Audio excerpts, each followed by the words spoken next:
High above the Earth, lazily rotating through the silent voids of space, is the Arthur C. Clarke Astronomical Observatory, Starlab.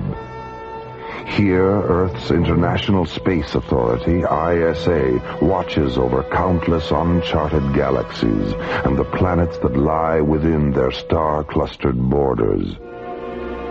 One of those planets is Tinian 3, site of the top-secret Starsmith project.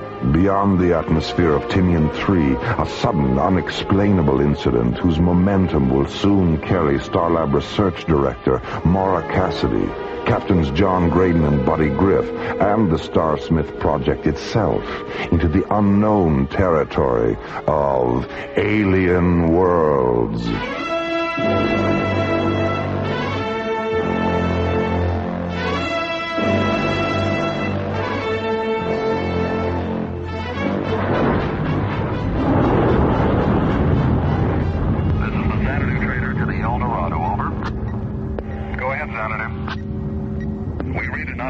Ship at 168 degrees, bearing 1,000 meters and closing. Over. Roger, Xanadu. I'm picking it up, too. Switch to visual. Let's have a look at her. Over. Roger, we've got it on the visual. Oh, my God, it's enormous. Eldorado, do you recognize the markings? Over. Negative, Xanadu. Wait a minute, Bill. I'm picking up a tractor beam generator impulse from the UFO. They've locked onto us, Xanadu. They're overriding our shielding circuit. Bill, I see another tractor beam nozzle.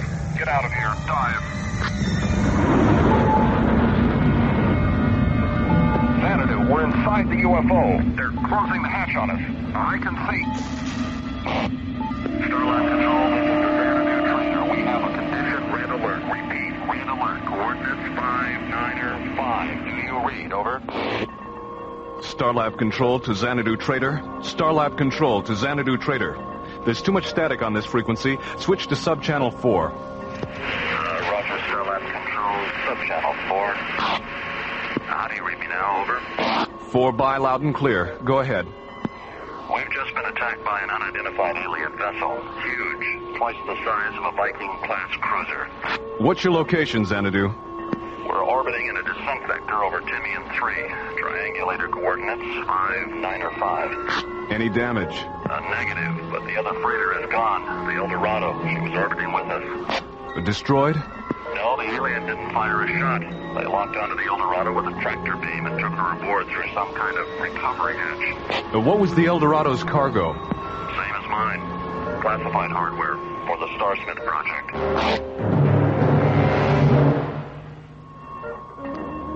That's right, Commissioner. The alien was after both of them. The captain of the Xanadu Trader said if he hadn't taken evasive action, the tractor beam would have snatched him, too. Well, I don't know how they found out, but it's obvious the aliens knew exactly what those two freighters were carrying. What makes you think so, Commissioner? Well, dozens of commercial vessels use the Tinian 3 shipping lanes every day, Maura. All of them filled to the bulkheads with priceless cargo. If this alien goes after the only two ships carrying classified scientific equipment of the Starsmith project. So somewhere, somehow, there's been a security leak. Well, what do you want us to do? Where are Graydon and Griff? They're out patrolling the Corona Echo intersect in Delta 1. Well, call them back to Starlab. I'll be up on the next shuttle. All right, yes, sir. Jerry. Yes, Maura. Contact Delta 1. I'll be down in a minute. Okay, Maura. Delta 1 coming up.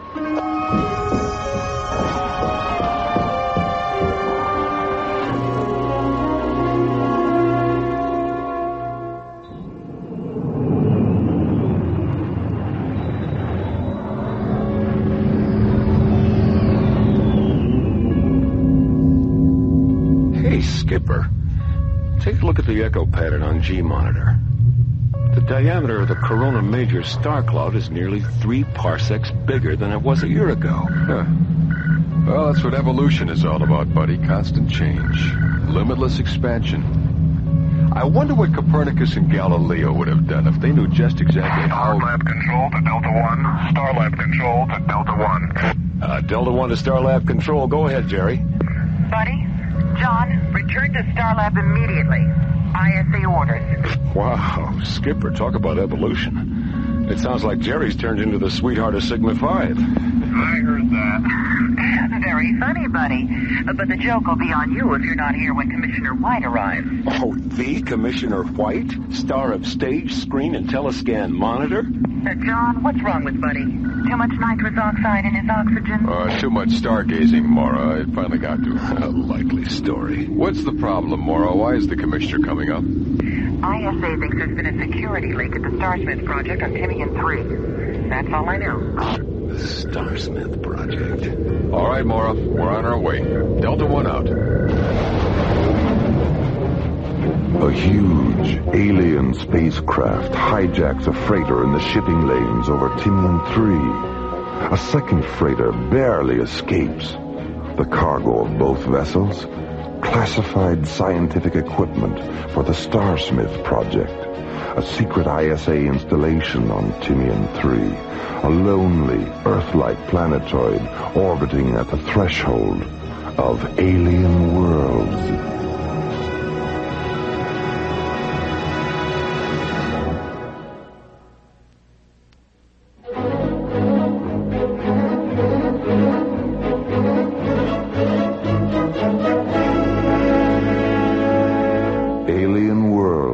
Continues. A freighter hijacking over Timian 3 by a mysterious alien ship and the suspicion of a security leak at ISA's top-secret Starsmith project on Timian brings Captain John Graydon and Buddy Griff back to Starlab from a routine surveying mission.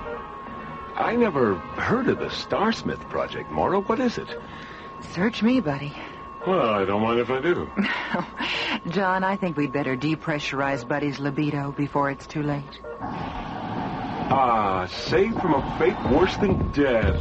Hiya, Commish. Hello, Buddy. John, Maura. Hello, Commissioner. Have you told him about the freighter hijacking, Maura? Yes, sir. All right, here's the rest of it. 3 months ago, Professor Logan Starsmith came up with a workable blueprint for a new hyperdrive unit, the SPA-1, the Starsmith Parsec Accelerator. It won't replace the HD-4 units now in service, but used in conjunction with them, the SPA-1 will increase their power by a warp factor of 10. A warp factor of 10? Well, that's a 5-magnitude increase. That's right, John. Now, our defense system depends on having the fastest ships in the galaxy, and to prevent the SPA-1 from falling into the wrong hands, we've kept it under wraps. We even had the various components built at separate locations. Now, 2 weeks ago, we reopened the ISA Plasmatron laboratory on Timian 3 so Starsmith could assemble the unit. He took some of the components with him. The rest were aboard the Eldorado and the Xanadu Trader. Well, how many people knew what the freighters were carrying? Only Starsmith. The freighters were loaded 3 days ago. He ordered them up himself. Well, when did you find out? He didn't contact ISA until the ships were orbiting Timian. Well, if there's been a security leak, Starsmith would seem to be the obvious suspect. Oh, that's what we thought at first, but there's no motive. He's rich, respected, dedicated, completely devoted to his family. He's also one of those typically isolated geniuses whose concept of an alien is someone who sneaks into the country without a passport. Oh, what do you want us to do? Go to Timian 3. Bring back Starsmith. We'll keep him here till we can figure out what's going on. Besides, I think a few days' rest will do him good. What makes you say that? Well, something I learned this morning from his assistant, Frank Baxter. He and Starsmith were taking a walk last night when Starsmith stopped and stared up into the sky for a long time, and then he said, "All my children are dying." And then he started to cry.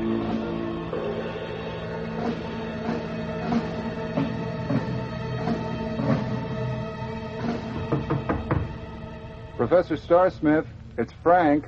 I can't talk to you now, Frank. It's important, Professor. A message from Starlab. What does it say? What do they want? They're sending a ship for you. For me? Why? Professor, what's wrong? Haven't you slept? You look... Look? How do I look, Frank? Old? Tired? Professor, I was... You what, Frank? Care about how I look? Why? When did the young ever care about the old? Professor, you know, ever since last night... Why are they taking me to Starlab? Well, in view of what happened yesterday, the commissioner feels you'll be a lot safer there. Well, what about you? I'll be all right. ISA is sending a fighter squadron to patrol Timian in case the alien does come back, but they don't want to take any chances where you're concerned. Besides, someone has to stay here and keep an eye on things. All right. I'll go. I'm going to miss you, Frank.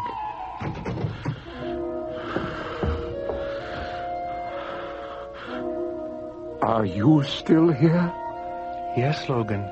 I'm still here. Then please finish with me for God's sake. I can't stand the pain.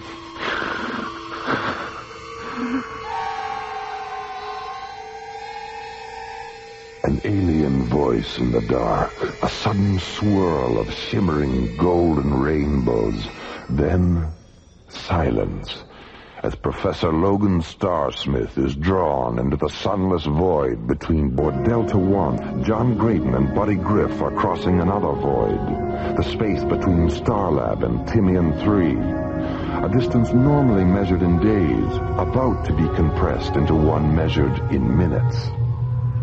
Okay, buddy, let's start the switch over to hyperdrive. Pulse converters? Pulse converters. Check. Shift register circuits A through E. A through E. Check. Sequencer links to substatus screen. Substatus screen. Check. Primary and secondary parsec refractors.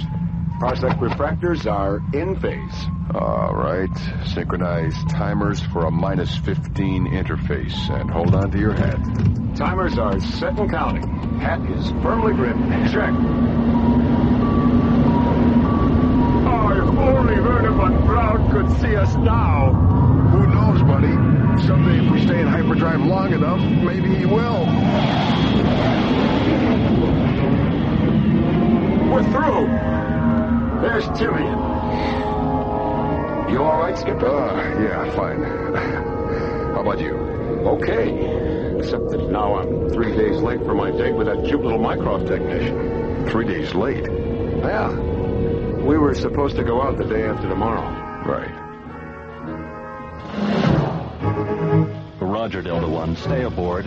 We'll rotate the pad. Professor Starsmith will be right there. Roger, Timian Control. Tell them to use the starboard ramp. We've already got the hatch open. Roger, Delta 1. Personnel ramp 5. Professor? All right, Lieutenant. Thank you. You're sure you're all right, Professor? Yes, Frank, I'm sure. I was just going through one of those neurotic episodes we so-called eccentric geniuses are famous for. Well, I'll do my best to hold things together while you're gone. Excuse me, Professor, but you'd better hurry. The magnetic storm we've been tracking is moving in fast. Another 15 minutes and you won't be able to launch. I'll be in touch, Frank. Goodbye, Professor. Take care of yourself.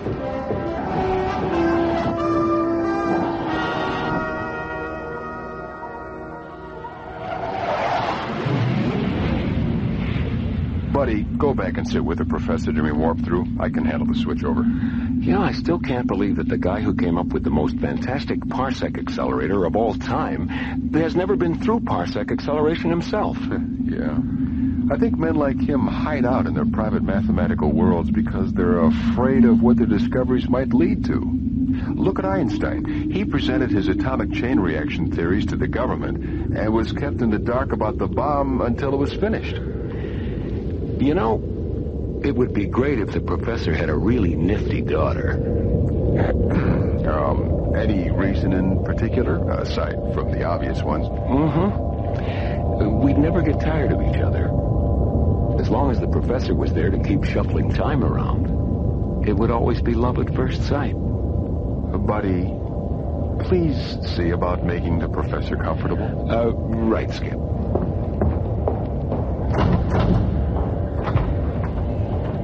How you doing, Professor? A little nervous, but other than that, I'm fine. Well, you'll experience a little blurred vision at light speed, but that'll clear up as soon as we warp through. Don't worry about a thing. I'll be right here beside you all the way. I appreciate that, Captain. Thank you. All right, gentlemen. Timers are synchronized from -10 interface. See you on the other side.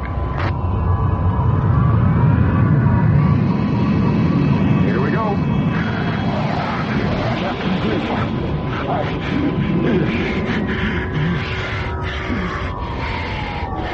Captain Griff, Captain Griff, please, help me.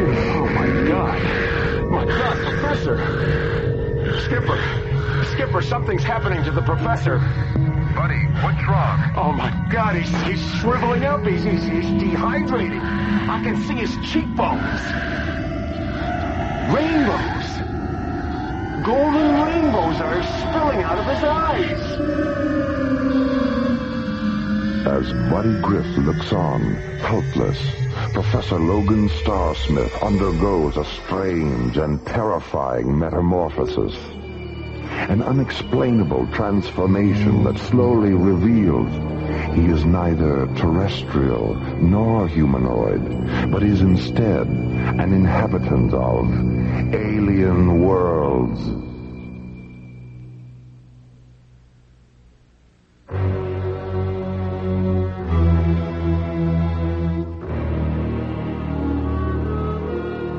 Alien Worlds continues. Returning to Starlab from Tinian 3, Delta One has warped through the time-space continuum. A routine hyperdrive procedure normally harmless to both terrestrials and extraterrestrials. But as Buddy Griff looks on in disbelief and John Graydon frantically radios ahead, their passenger, Professor Logan Starsmith, as a result of the warp-through, is undergoing an astonishing transfiguration. You heard me the first time, Jerry. The professor is changing into some kind of alien life form. Notify Maura and the commissioner. And tell Dr. Rossiter to get down to sickbay and open up the alienology unit. And get us aboard now. Whoever this creature is, he's dying. Starlab control to all incoming traffic. Hold your positions. We have an emergency. Dr. Rossiter, report to sickbay. Prepare the alienology unit. Starlab to Delta One. Red vector approach 589er. Bay 14, level C. I'm opening the doors now. As Delta One orbits into an emergency docking vector with Starlab, another drama unfolds on the distant planet of Nikona, an alien world on the verge of extinction beneath a dying sun. Emperor Mika sits alone in the Imperial Tower of the Nikonian Citadel, awaiting the return of the ship he sent on a desperate mission to another galaxy. Mika? What is it, Ariana? Our recovery ship has returned from Tinian 3. Have the accelerator components been unloaded? Mika, our ship was able to take only one of the Earth transports. The other one flew out of tractor beam range before we had... I don't care to listen to any excuses today, Ariana. I ordered both ships to be taken. They weren't. I don't know how much longer I can tolerate having my orders disobeyed. Mika, please. The life element supply aboard our ship was subcritical. If they had pursued the other transport, they might not have come back at all. I feel they did their best under the circumstances. I think we have reached a point where what you feel is no longer important, Ariana. First, you convinced me to support Matip's plan, which has obviously failed. Now, you stand there and suggest that failure to carry out a direct Imperial edict is acceptable under the circumstances. Mika? Nikona is dying. That is our only reality. And survival by any means possible is our only concern. Disobedience and failure, regardless of the circumstances, are inexcusable, and they have no place in an unforgiving and uncompromising universe. There was a time when you understood failure. Was there? I doubt it. What's being done with the crew of the capture transport? They're being held in the Legionnaires' quarters. Have them taken to the cells. No, Mika, I won't. There's no reason to make them suffer your disappointment. I see. Andros. Yes, Mika? Take the crew of the Earth ship to the suffocation chambers. Yes, Mika. Stop it, Mika. Stop it. I'll have them taken to the cells. Ignore my order, Andros. Yes, Maker. Do you see how useless it is to oppose me, Ariana? I know you think I have become a sadistic tyrant. But I am the Emperor of Nikona, and our situation is desperate. Unlike you, I have no affection for Earthlings, and if I have to execute 10 or 20 or even 1,000 to maintain your obedience to me, I shall do it. I am sorry, Ariana. I never thought it would come to this. It came to this 2 solar years ago, Mika, when you ordered the construction of the first suffocation chamber. Meanwhile, on Starlab, Delta One has docked, and the mysterious being Professor Starsmith has become lies near death in Starlab's alienology unit. Collapsed 1723 UIT. Mark. Right and left lobes are 100%. What are his chances, Diana? We won't know until Mycroft finishes analyzing the pathological data. But if his body fluids keep misting out of him like this, he won't last another hour. Sandy? Yes, Doctor? How are you coming with the anti-dehydration chamber? Just a few more minutes. Captain Griff, you said his eyes were hemorrhaging golden rainbows. How long do they do that?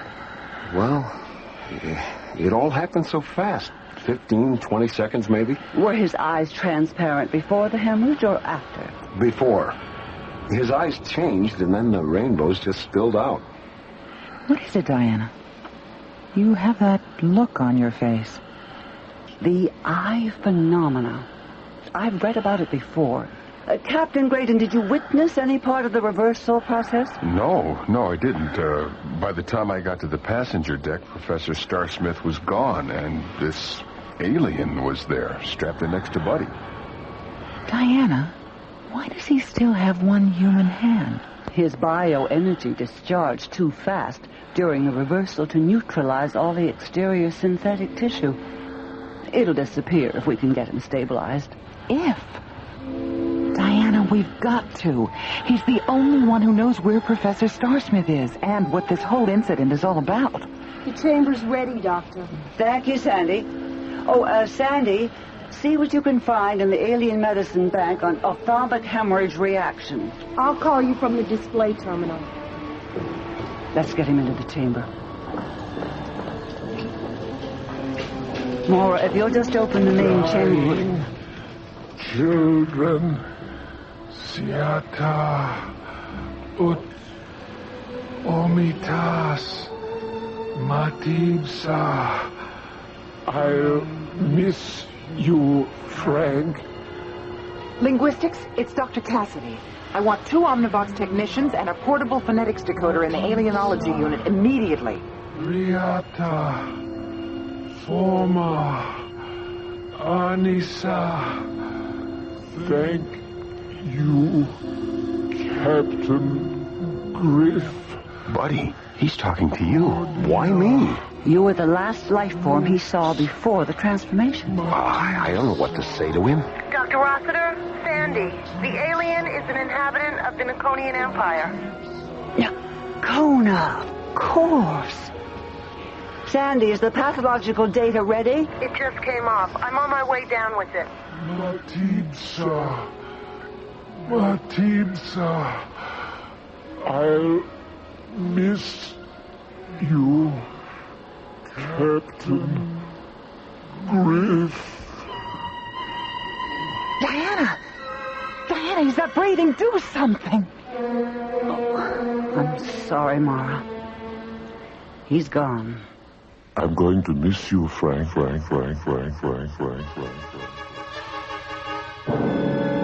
Delta One hyperdrives through the time-space continuum as Professor Logan Starsmith is mysteriously transformed into a being from another galaxy. A creature so badly injured by the warp-through ordeal that Dr. Diana Rossiter, Starlab's executive physician, is unable to save him. And somewhere in the vast reaches of space beyond Starlab, the real Professor Starsmith waits, lost behind one of those countless secret doors that open onto alien worlds.